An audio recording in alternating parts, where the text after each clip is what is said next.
Hey there. We'd love for you to hit that subscribe button. By subscribing, you're helping us spread the word and connect with more amazing people like you.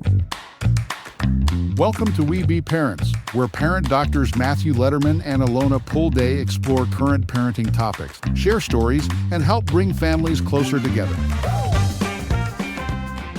Welcome back to We Be Parents, where we have honest conversations about the messy, beautiful, and often overwhelming journey of raising kids. Hi, I'm Dr. Alona Pulday. And hi, I'm Dr. Matthew Letterman. In our last episode, we cracked open a truth that many parents feel but don't say aloud. The overcommitment, the burnout, the way our entire lives can start revolving around our kids' activities, and how we're allowed to say enough. Today, we're going deeper. If you've ever wondered who you are beneath the hustle or felt like you're disappearing inside the schedule, you're not alone. And before we jump in, please don't forget to subscribe. Every week we are tackling the emotional heart of parenting. And by subscribing, you're helping us get the word out there and supporting our work. So thank you for that. Indeed. Thank you very much. Okay. So in our last episode, we talked about how you're not failing as a parent just because you take a little bit of time for yourself. But rather, we're living inside a system that demands too much, a system that rewards burnout, that rewards super moms, super dads, efficiency, productivity, what you do, not who you are, and one that defines a good parent by how much you're doing for your kids. We reframed the ARA approach and talked about acknowledging, releasing, and aligning. Matt, do you want to give a little summary of each of those? Yeah, the ARA approach is first acknowledging that it's a systemic issue. It's not you. It's how often we were brought up and the culture around us about defining what a good parent is. And it rewards burnout and calls that good parenting. So that's the acknowledge. Then there's the release. Release is letting go of the roles that are weighing you down and releasing the beliefs that keep you trapped. Beliefs like a good parent never misses a moment, or the child will fall behind if we say no. Releasing your self-worth from being attached to what you do and how you show up, and that your self-worth as a parent is around your values, not the tasks that you accomplish. And then the align. So align is living a life that your kids can respect and imitate, shifting your focus from managing their schedules to modeling a meaningful life, letting them see the parent you want to show up as, not what you accomplish, but again, how you show up so that they can then see that. And it's about, how you're being, not what you're doing.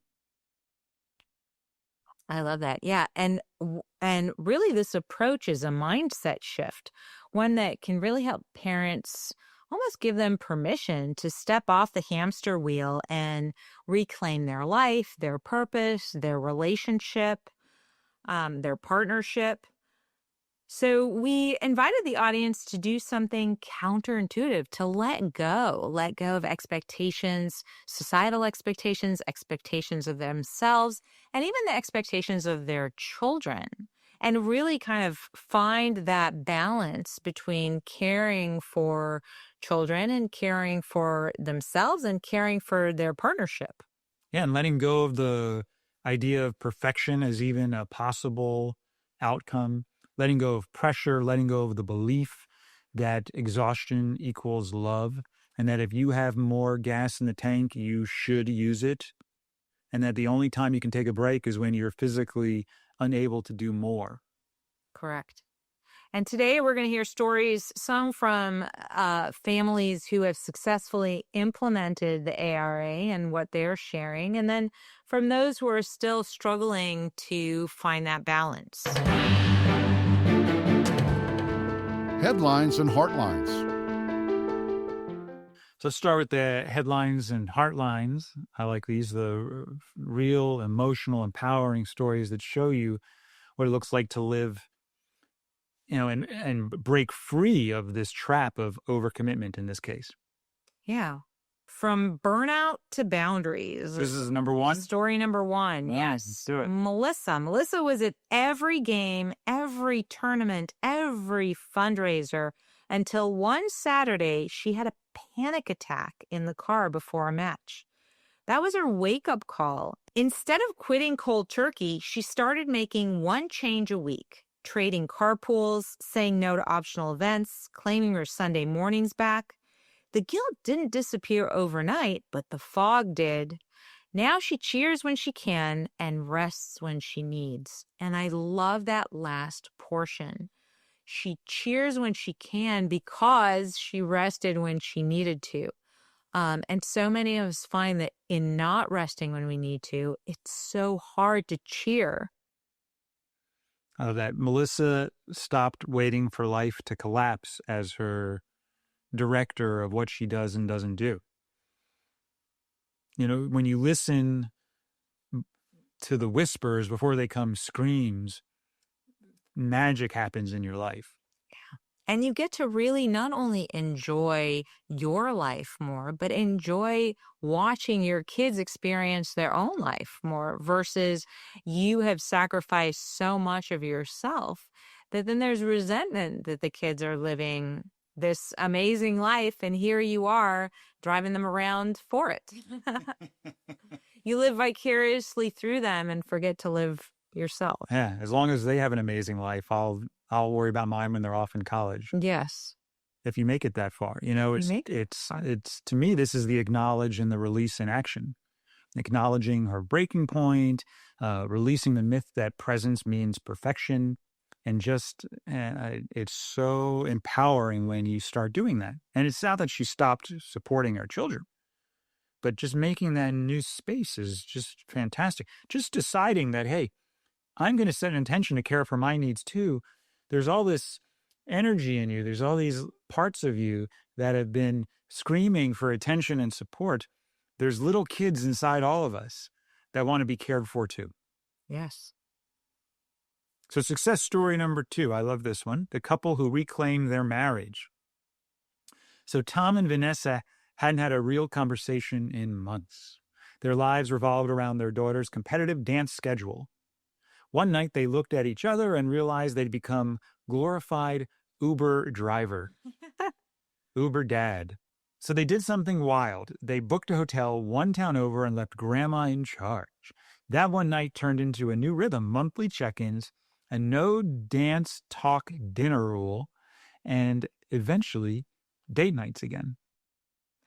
Yes. Ooh, I love that story. And it's such a great reminder.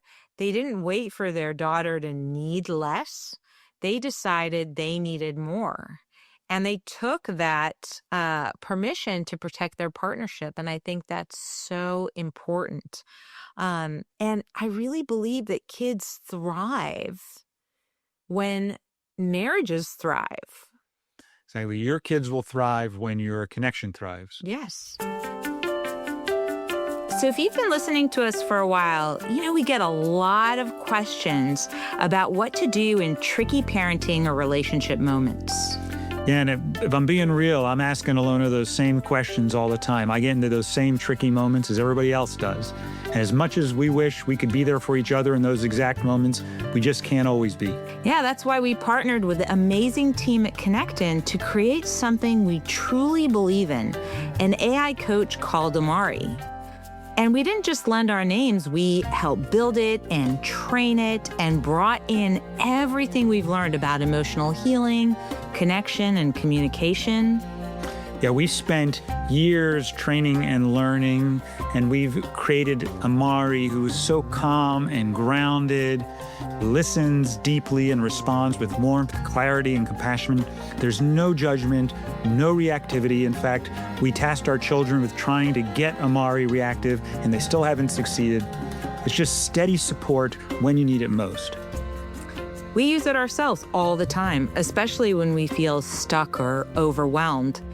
And Amari's really helped us pause, reflect, given us insight that helps us come back to each other. Yeah, we designed Amari to help you strengthen the relationships that matter most, starting with the one you have with yourself. And we are so excited that you can try it now at weebeparents.com and click on We Be Connectin' with a K to sign up. And when you have your Amari moment, please let us know, as we'd love to hear about it.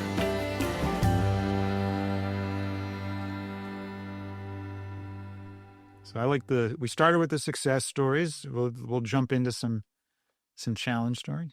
Some challenge stories. Okay.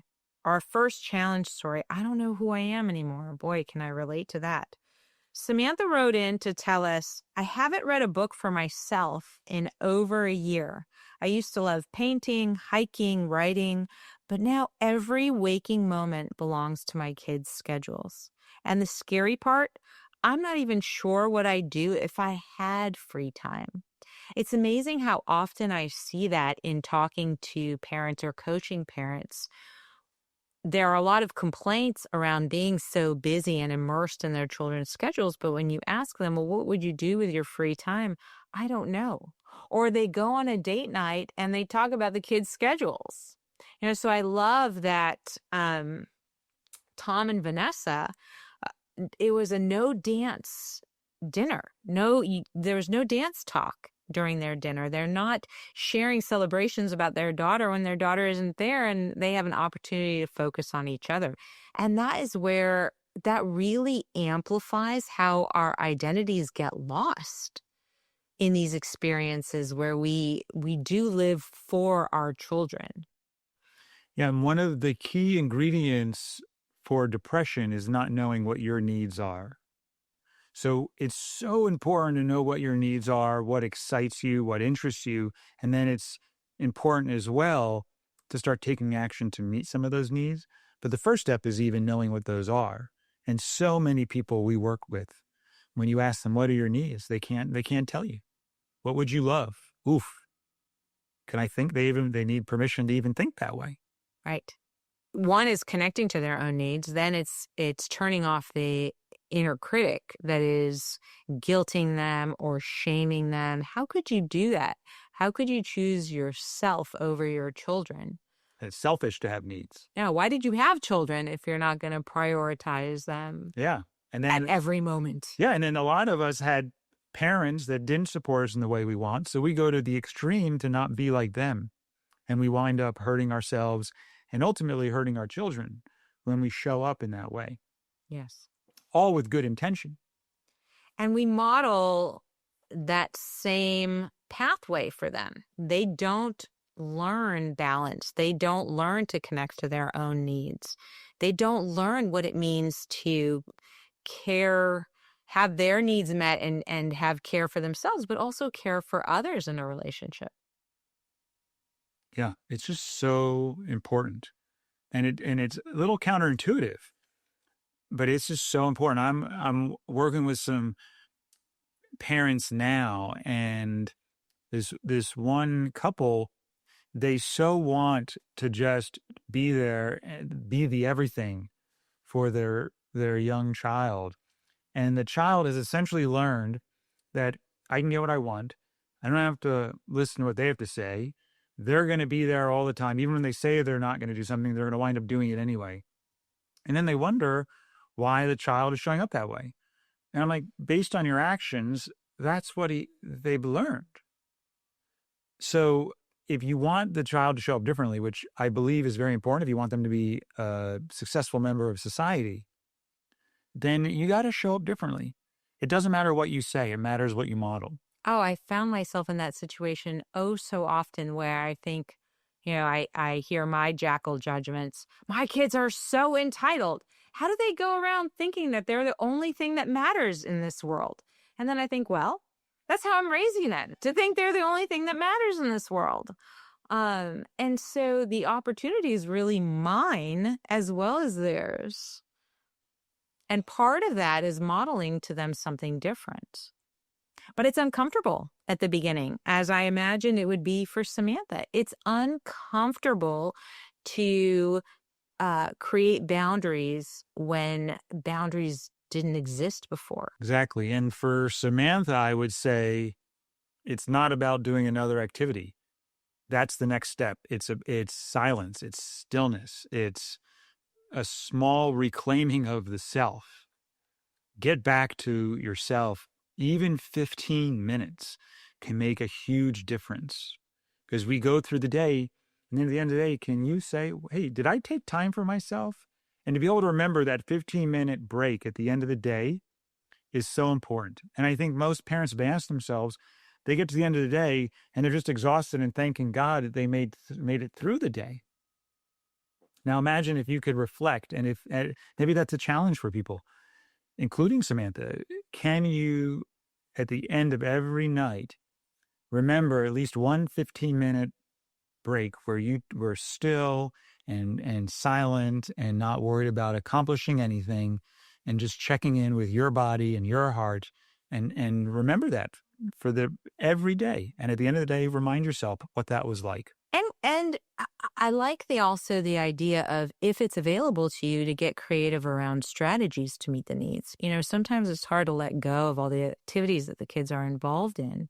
But is there a community that you can lean on? Are there other parents that you can exchange carpools with? Are there things that your kids are willing to give? So, hey, kids, if we do this activity, everybody's helping to make dinner when we get home, and I'm taking a 15-minute break after, or I'll make dinner and you guys wash the dishes, or whatever that is, where you're not the end all be all in all moments. I like it. All right, what's the next challenge? So this is from Mark, who said, I've said yes to everything for my son, every travel team, every summer clinic, but I'm depleted. And my son, he's starting to hate it. I thought I was doing the right thing, and now I'm not sure who I was and who I was trying to impress. And, Mark's story hits a deep nerve. So many of us confuse this overcommitment with devotion. But sometimes love looks like restraint, which I think, again, is counterintuitive, like helping our kids not be overscheduled. Mark's job now, to me, would be to release the pressure, align with presence over performance. Presence over performance. Start with presence and then connect to your child after you connect to yourself.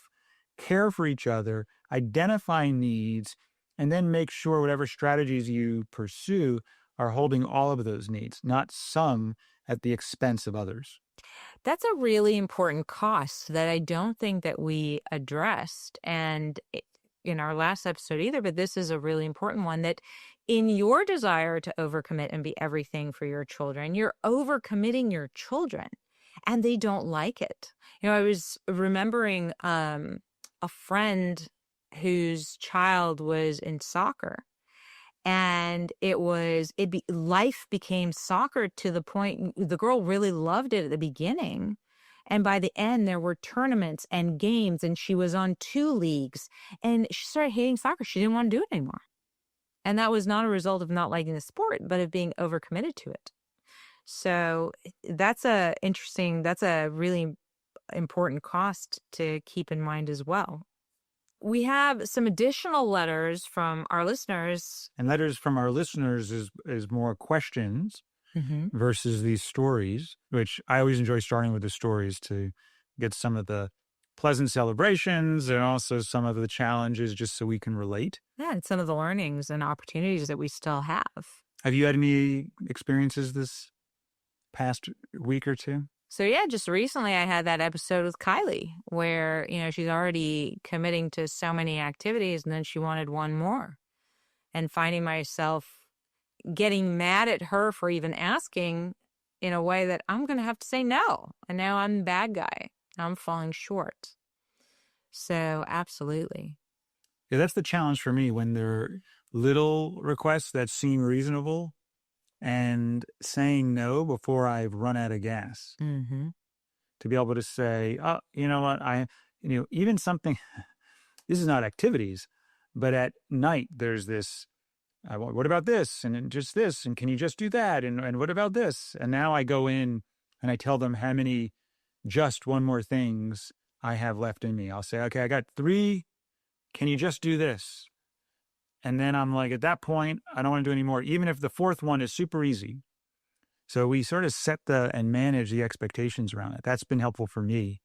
The activities and the work, I definitely have opportunity there. Yeah. All right, let's share some letters from our listeners. Here's question number 1. If I say no, am I holding them back? My daughter just got invited to join a travel softball team. It's a huge deal, but I'm already working overtime and we barely get time together as a family. If I say no, am I limiting her potential? Oof, that's a good question, one that hits us right in the core. Am I failing my child by saying no? I think it's really important in these moments to remember that saying no doesn't mean you're closing a door. It means you're opening a window somewhere else. You're saying yes to something else, saying no to this. If you choose to end up saying no to this travel softball team, you're saying yes to more family time. Yeah, I mean, to me, a family's well-being is just as important as the child's resume. And you got to hold all of these needs. You got to hold the needs of the family, the needs of the child, the needs of the parent. And we got to collaborate as a team to hold them all, check in on all of them, and then let strategies emerge once we're all clear and caring for those needs. Absolutely. I think that's a really important point because maybe this travel softball team is the team, is the child's dream. And then it's, okay, if we do this, how do we also preserve, one, my energy and my resourcing, as well as family time? And it's really nice to get kids involved in strategizing together once all the needs are on the table, because maybe there's something else his daughter is willing to give up, Yeah, or her daughter is willing to give up. exactly. So I like this one here.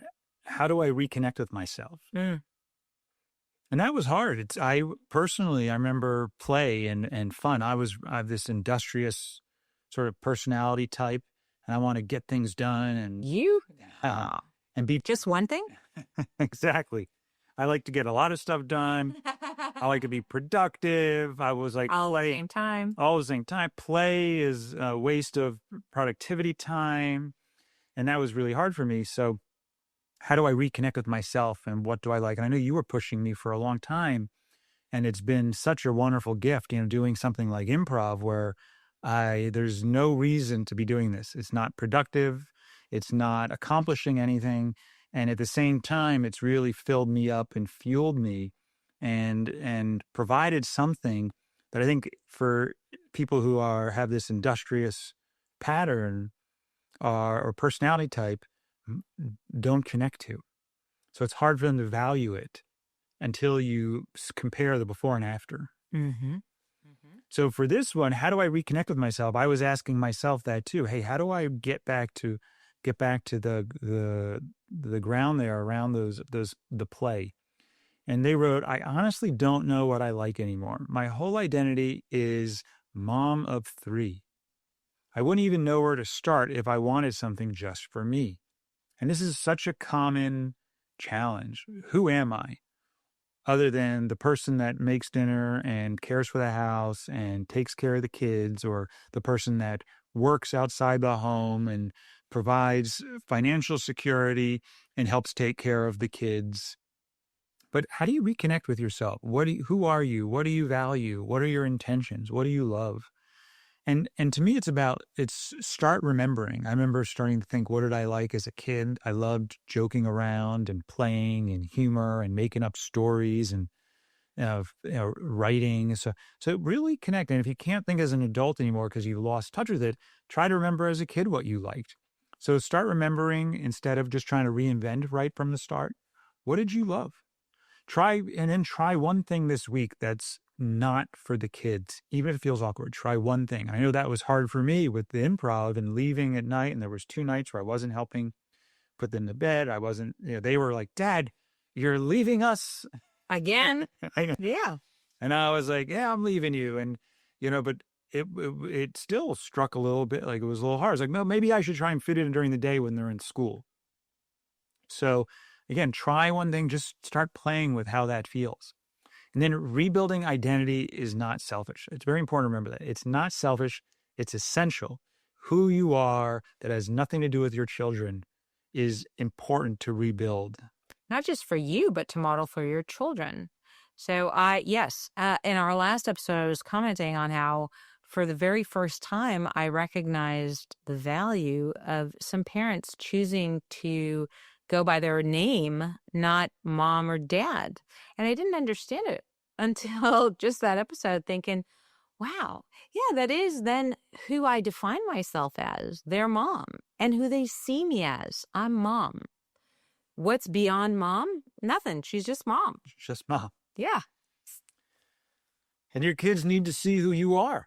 Yes. They need to see that. And if we don't give them opportunity to see it, then we can't fault them for not seeing it. Right. They need to see you shine. Absolutely. They need to see Alona shine. Absolutely. And if if you are still stuck on that internal critic that's yelling selfish, selfish, selfish, think about the fact that that's a really important thing to model for your children so that they grow up with agency for themselves, so that they can self-advocate and self-care. And that's a good point, because you can ask yourself, imagine your kids showed up the way you did. Is that what you would wish for them? So do you want your kids to not know what they're needing, suppress their needs, to take care of somebody else, to exhaust themselves, to be so under-resourced that they will snap or be tense or even have anxiety or panic attacks, as some of our clients deal with? Is that what you would want for your children? So if that's not what you would want for them, then show up in a way that you would want for them. Mm-hmm. I love that. And our last letter of the day is, our kids get everything except us. We give our kids every opportunity, but my partner and I are running on fumes. We're great teammates, but the romance, the laughter, it's gone. How do we get back to us?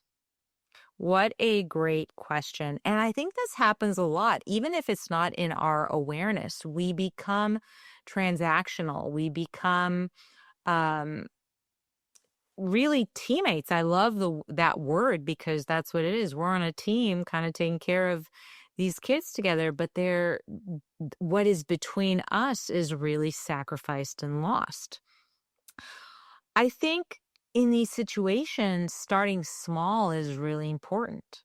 And it can be making those micro connections, taking 15 minutes to just do something separate from the kids when the kids are home, and aware that you are intentionally taking time for each other, not them.